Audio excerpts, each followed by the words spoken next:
Welcome news স্পোর্টসে আপনাদের স্বাগত। East বেঙ্গলে কি নেদারল্যান্ডসের ফুটবলার? প্লিজ চ্যানেলটা সাবস্ক্রাইব করুন, লাইক করুন ও শেয়ার করুন।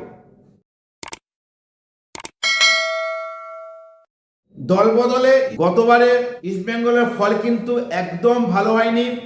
যদিও ইস্টবেঙ্গলে দিয়ামন্ত ঘোষ, মাদিও তালালের মতো ফুটবলার ছিল, তা সত্ত্বেও কিন্তু ইস্টবেঙ্গলের মতো খেলেনি। তো এই মুহূর্তে কিন্তু ইস্টবেঙ্গল দল বদলের ক্ষেত্রে একদম সেনচক্ষু দৃষ্টি নিয়ে যেন এগোচ্ছে, যেন মনে হচ্ছে একদম সব ছেঁকে তুলবে। কালকেই খবরে বলেছি যে ইটালির আলসান্ড্রো কাপোলোকে কিন্তু অলরেডি চুক্তিপত্র পাঠিয়ে দিয়েছে।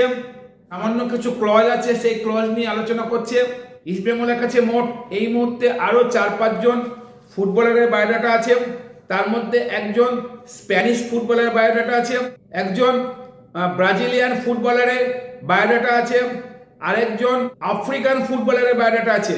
কিন্তু এই মুহূর্তে যেটা বড় খবর, হল্যান্ডের মানে নেদারল্যান্ডসের হাই প্রোফাইল ফুটবলার যে নাম্বার 10 পজিশনে খেলে, সেই ফুটবলারের বায়োডাটা কিন্তু ইস্টবেঙ্গল অলরেডি চলে এসছে।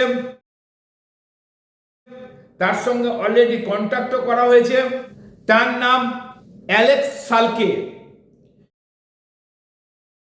বয়স 32, অ্যাড ভ্যান হ্যাক ক্লাবের হয়ে খেলেন, যে ক্লাব 1905 সালের 1 ফেব্রুয়ারি প্রতিষ্ঠিত হয়েছে, মানে অলরেডি 100 বর্ষ পেরিয়ে গেছে। এবং ইটালির প্রথম দিকেই সেই ক্লাবটি আছে, যে ক্লাবের হয়ে কিন্তু অ্যালেক্স সালকে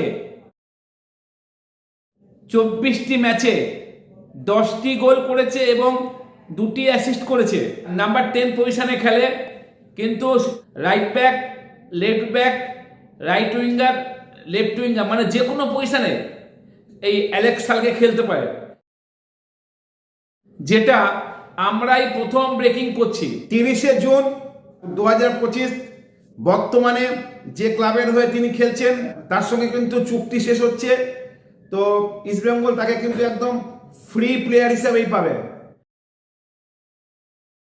বর্তমানে তার যদিও হাইয়েস্ট মার্কেট ভ্যালু 8 কোটির মতো ছিল, এই মুহূর্তে যা দেখাচ্ছে তার মার্কেট ভ্যালু 2.6 কোটি।